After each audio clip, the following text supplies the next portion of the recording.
Let's start again.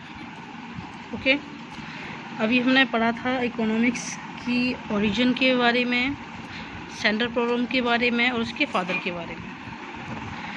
और अब हम पढ़ेंगे टाइप्स ऑफ इकोनॉमिक्स। इकोनॉमिक्स कितने टाइप्स का होता है? इकोनॉमिक्स 3 टाइप्स का होता है, सोशलिस्टिक, कैपिटलिस्टिक, सोशलिस्टिक और मिक्स्ड। कैपिटलिस्टिक इकोनॉमी जो है उसे हम कहते हैं पूंजीवादी अर्थव्यवस्था। यहाँ पर गवर्नमेंट का इंटरफेयर कम होता है, प्राइवेट सेक्टर का ज़्यादा इंटरफेयर होता है इसमें। ठीक है, अभी हम इसके डिटेल में पढ़ेंगे जब ये टॉपिक आएगा। अभी सिर्फ हमें टाइप्स जानना है। सोशलिस्टिक इकोनॉमी जो है ये सामाजिक अर्थव्यवस्था होती है, गवर्नमेंट का इंटरफेयर बहुत ज़्यादा होता है इसमें।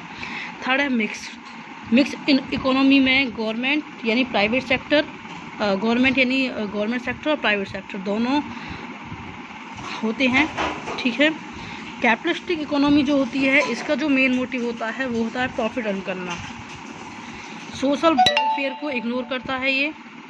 और सोशलिस्टिक इकोनॉमी है वो सोशल वेलफेयर को, पब्लिक वेलफेयर को ज़्यादा ध्यान में रखता है, प्रॉफिट अर्न करना इसका मोटिव नहीं होता है।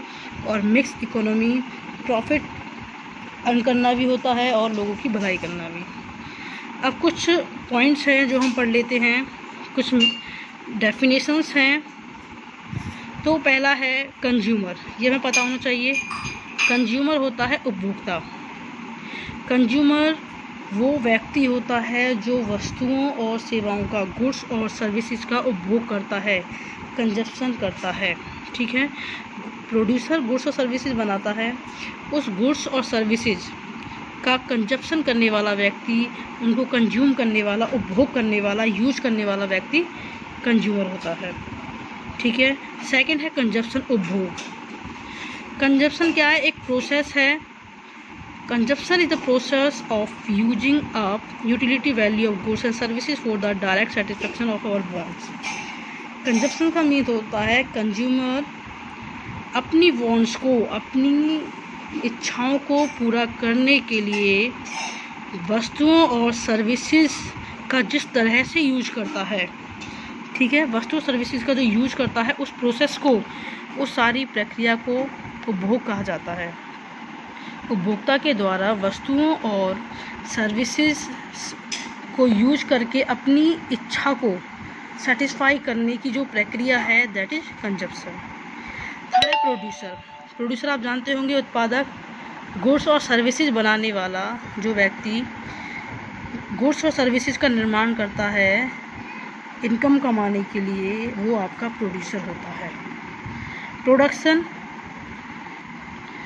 प्रोडक्शन जैसे कि कंज्यूमर और कंजप्शन थे, ऐसे ही प्रोड्यूसर और प्रोडक्शन है। प्रोड्यूसर जो रॉ मटेरियल को यानी कच्चे माल को फिनिश गुड, तैयार गुड्स में जो कन्वर्ट करता है, यानी वो वस्तुओं सेवाओं का निर्माण जो करता है, उस कला को, उस प्रोसेस को, उस प्रक्रिया को प्रोडक्शन कहा जाता है। ठीक है, production is the process of converting raw material into useful things. Means raw material होता है कच्चा माल, कच्चे माल को तैयार माल में कन्वर्ट करने की जो प्रोसेस है दैट इज प्रोडक्शन। जैसे कि लकड़ी से कागज़ बनाया, लकड़ी क्या थी? रॉ मटेरियल था, और लकड़ी को कई तरह से यूज करके उसके साथ जो जो प्रोसेस हुई, जब तक वो कागज़ में कन्वर्ट नहीं हुई, उस पूरी प्रोसेस को प्रोडक्शन कहा जाएगा। ओके, नेक्स्ट है सेविंग, बचत। इनकम का वो पार्ट जो हम खर्च नहीं करते हैं, अपने पास बचा के रखते हैं। इनकम का वो पार्ट जो हम अपने पास बचा के रखते हैं, जिसे हम खर्च नहीं करते, उसे हम सेविंग कहते हैं। अब आता है इन्वेस्टमेंट। इन्वेस्टमेंट होता है निवेश। अकाउंट में हम इन्वेस्टमेंट को विनियोग कहते हैं। निवेश क्या है? देखिए, बहुत सारे मीनिंग है निवेश के, अलग अलग अर्थ से समझ सकते हैं हम इसे।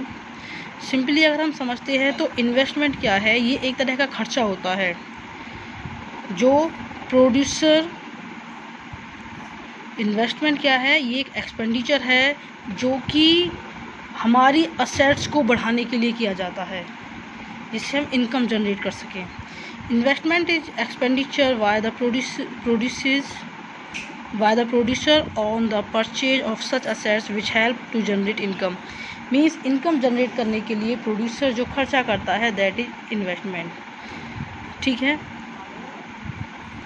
ठीक है।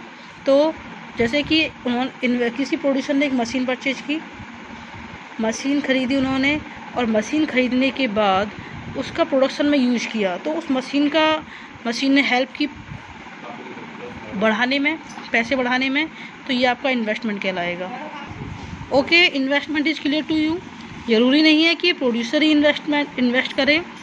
इन्वेस्ट आप जानते भी हो, अपनी असेट्स को बढ़ाने के लिए जो भी खर्चा किया जाता है, दैट इज़ इन्वेस्टमेंट। नेक्स्ट आता है हमारा इकोनॉमिक एक्टिविटीज़। आर्थिक क्रियाएं क्या होती हैं, ठीक है। Economic activity is an activity which is related to the use of scarce in relation to our wants. Means economic activities, आर्थिक क्रियाएं वो क्रियाएं होती हैं जो कि हमारी इच्छाओं की जो दुर्लभता संबंधी हमारी आवश्यकताएं होती हैं, उनसे संबंधित होती हैं। दुर्लभता संबंधी आवश्यकताएं वही चीज़ कि लिमिटेड रिसोर्सेज और अनलिमिटेड वांट्स। यहाँ ये जो कंडीशन है, दुर्लभता संबंधी परिभाषा रॉबिन्सन ने दी थी, वो पूरा 12th में टॉपिक है वो आपका। तो अभी इकोनॉमिक एक्टिविटीज़ में हमें यही जानना है कि वो एक्टिविटी जो कि हमारे रिसोर्सेज को इस तरह से यूज करना कि हमारी इच्छाएं जो हैं, आवश्यकताएं जो हैं, वो पूरी हो सकें। और आवश्यकताएं कौन सी, जो कि ज़्यादा ज़रूरी हैं, वो आपकी इकोनॉमिक एक्टिविटीज़ हैं। नेक्स्ट आता है इकोनॉमिक प्रॉब्लम, आर्थिक समस्या। इकोनॉमिक प्रॉब्लम्स जो होती हैं वो आपको पहले भी बताया था, अभी डिस्कस किया था हमने थोड़ी देर पहले, कि जो अभी जस्ट हमने इकोनॉमिक एक्टिविटीज़ में डिस्कस किया था, सेम वही चीज़ कि ह्यूमन बींग्स की जो इच्छाएं हैं वो बहुत ज़्यादा हैं, लेकिन उन्हें फुलफ़िल करने के लिए हमारे पास रिसोर्सेज लिमिटेड है। तो लिमिटेड रिसोर्सेज से अनलिमिटेड वांट्स को पूरा करना, क्योंकि हमारे पास किसी भी रिसोर्सेज की अल्टरनेटिव यूज होते हैं। अल्टरनेटिव यूजेज कैसे, जैसे कि देखिए अभी आपको एग्जांपल देता, 500 रुपीज़ है, ठीक है। 500 रुपीज़ से आप 500 के शूज़ ले सकते हो, 500 की शर्ट ले सकते हो, 500 से आप पार्टी भी कर सकते हो, फ़ोन रिचार्ज कर सकते हो। तो एक रिसोर्स एक हो गया 500, लेकिन उसके यूजेज बहुत सारे हैं, ठीक है। तो अल्टरनेटिव यूज होता है, जैसे कि लाइट है घर में, लाइट का यूज खाना बनाने में हो सकता है, हवा करने में हो सकता है, उजाला करने में हो सकता है। तो अब आपको देखना है कि बाय चांस लाइट महंगी हो जाती है, तो आप उसका यूज़ सिर्फ इम्पोर्टेंट चीज़ में करोगे, जैसे लाइटिंग में, ठीक है, हवा वगैरह में करोगे। तो इस तरह से अल्टरनेटिव यूज होता है हर रिसोर्सेज का। तो रिसोर्सेज का इस तरह से यूज़ करना कि हमारी जो बेसिक नीड्स हैं, जो इम्पोर्टेंट नीड्स हैं, वो फुलफ़िल हो जाएं, या उनको फुलफ़िल कैसे करना है, यही इकोनॉमिक प्रॉब्लम है। अब आता है फैक्टर ऑफ प्रोडक्शन। ये आपको याद रखना है, क्योंकि 12th में भी यही चलेगा। उत्पादन के साधन, हमारे पास उत्पादन के 4 साधन होते हैं, लैंड, लेबर, कैपिटल और एंटरप्राइजेज भी कह सकते हो आप, या एंटरप्रेन्योर कह सकते हो। तो लैंड भूमि को कहा जाता है, ठीक है, ज़मीन, क्योंकि प्रोडक्शन करने के लिए हमें ज़मीन चाहिए होगी, प्लांट होगा, चाहे वो ज़मीन हो, प्लांट हो, फैक्ट्री हो। लेबर, श्रमिक चाहिए होंगे।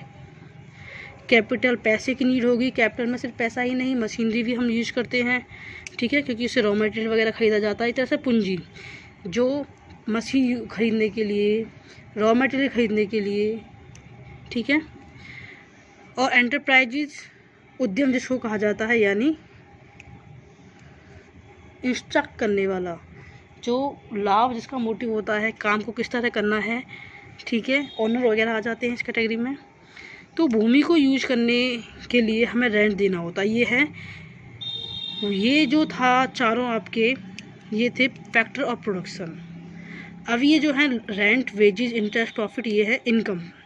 प्रोडक्शन के जो फैक्टर्स हैं उनकी इनकम, ठीक है। भूमि, लैंड यूज करने के बदले आपको मिलता है रेंट, किराया। श्रम के बदले वेजेज, मजदूरी। पूंजी के बदले इंटरेस्ट, और उद्यम के बदले लाभ, प्रॉफिट। अब आता है हमारा अगला पॉइंट, गुड्स एंड सर्विसेज। देखिए वो भौतिक वस्तुएं जिनको आप देख सकते हो, जिनका कोई आकार है, वो आपकी गुड्स होती हैं, जैसे कि बुक्स हैं, मशीनरी है। और सर्विसेज वो वस्तुएं इंटेंजिबल, जिसे आप अदृश्य वस्तुएं, अमूर्त, जिन्हें आप देख नहीं सकते, ठीक है, जिन्हें आप महसूस कर सकते, जैसे कि बस की आपने सर्विस ली, बस में बैठ के गए, ठीक है, इंटरनेट सर्विसेज वगैरह हैं, बैंकिंग की सर्विस है, तो वो सारे आपकी सर्विसेज कहलाती है। I hope this is clear to you. इसके बाद मैं आपको कुछ क्वेश्चन दूंगी जो आपको करने हैं, तो इसी के साथ हम अपने वीडियो कंप्लीट करते हैं।